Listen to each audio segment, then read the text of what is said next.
Bonjour, je m'appelle Marion, j'ai bientôt 24 ans et je suis étudiante. Je m'appelle Thomas, j'ai 19 ans, je travaille sur le domaine du conditionnement. Bonjour, je m'appelle Maha, j'ai 15 ans et je suis lycéenne. Bonjour, je suis Gida, première adjointe au maire à Villiers-le-Bel en charge des finances du marché forain et d'une belle mission qui est l'égalité entre les femmes et les hommes sur la commune. Bonjour, moi c'est Simon, je travaille pour une association qui s'appelle Voisins Malins à Villiers-le-Bel et j'ai une équipe de 5 personnes qui font du porte-à-porte de sensibilisation et d'information dans les quartiers de Villiers-le-Bel. Bonjour, je m'appelle Juliette, je suis l'autrice du livre Je code donc je suis, pour promouvoir les femmes au sein des métiers du numérique. En parallèle, je suis actuellement intervenante auprès d'un master de médias, communication et sport pour un cours de technologie mobile et je suis ravie d'être ici pour faire l'interview avec la case.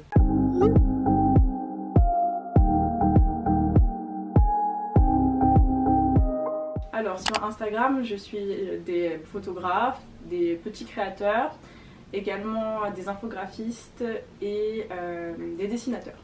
Sur YouTube, je suis du coup Squeezie, qui est plus dans le divertissement, Feldup, qui est plutôt dans le contenu horrifique, et Seb, donc tout ce qui est contenu musicaux. Et pour les femmes, du coup, je suis plutôt des femmes qui font de la criminologie, donc ça va être Sonia Liu ou Victoria Charlton.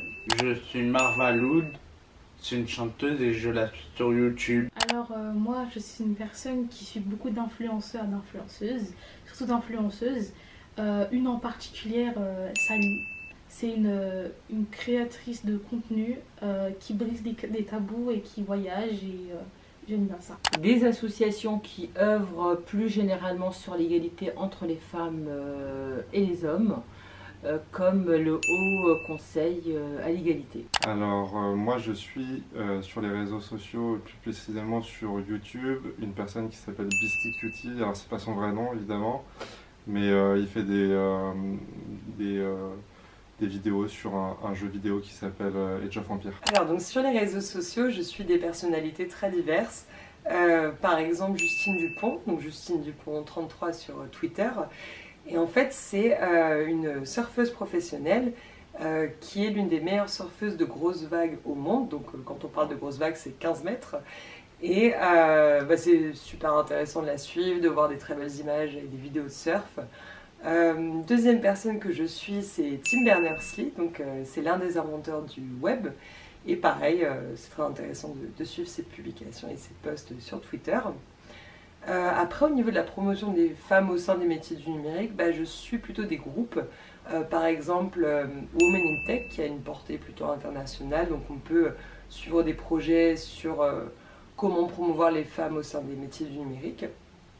Et un deuxième compte que je recommande, c'est Social Builder, qui est une association en fait qui sensibilise et aide les femmes à s'insérer et à se reconvertir dans des métiers de la tech.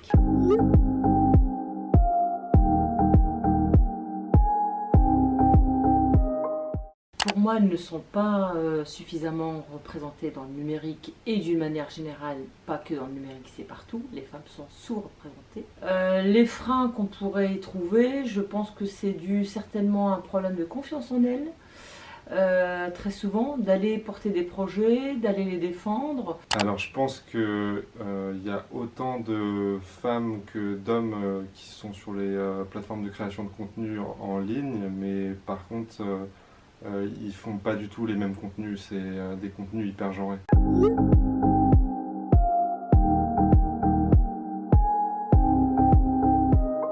Sur les réseaux sociaux, je vois plus de chanteurs que de chanteuses. Pour m'endormir, j'écoute de la l'ASMR et essentiellement, majoritairement, les femmes font de la l'ASMR plutôt que les hommes. Enfin, il y en a quelques-uns, mais c'est minoritaire.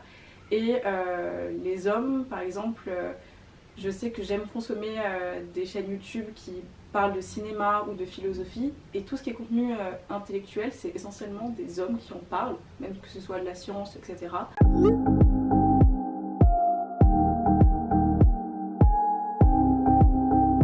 Je pense qu'il y a 45% de femmes qui représentent le monde numérique. Parce que je pense que nous vivons dans un monde où la technologie est beaucoup avancée et que tout le monde a besoin de ça. et je pense qu'elle est en train d'évoluer, hommes comme femmes. Je pense que les femmes représentent 30% des employés dans le secteur du numérique. Donc clairement, c'est une sous-représentation. Pourquoi ? Il y a beaucoup de raisons qui expliquent cela, des raisons historiques, bien sûr des stéréotypes par rapport au secteur, une vision un petit peu de l'image du geek qui est un peu répulsive. Il y a beaucoup de raisons qui expliquent ce phénomène.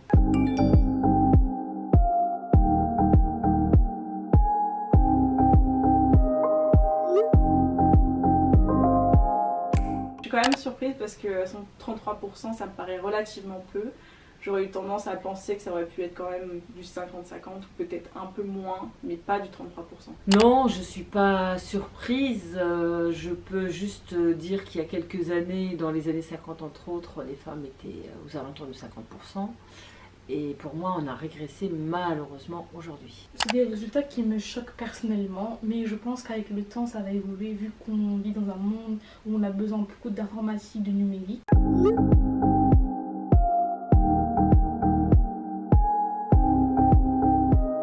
La seule personne dont j'ai entendu parler, parce qu'on avait une salle qui était à son nom dans une des entreprises pour lesquelles j'ai travaillé, c'était Ada Lovelace, je crois. Et c'était une des premières femmes à créer un langage informatique, il me semble. Alors j'en ai deux en tête que personne ne connaît, j'en suis certaine.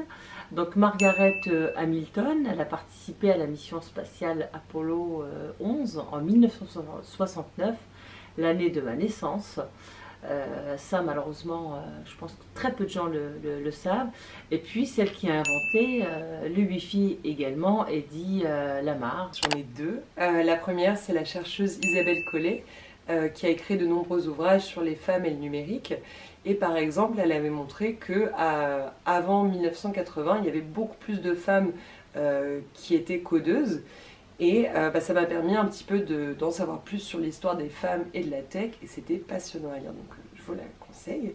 La deuxième femme qui m'inspire, c'est Emmanuelle Larocque, qui est la fondatrice de Social Builder, qui est une association qui sensibilise et aussi aide les femmes à s'insérer ou finalement à se réorienter dans les métiers du numérique.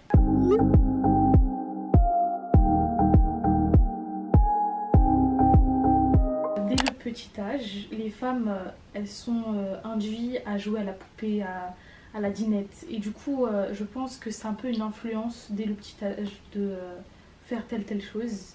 Pareil pour les garçons. Par exemple, les garçons, dès le petit âge, on donne des jouets qui stimulent leur créativité, comme construire, tout ce qui a rapport avec l'ingénierie.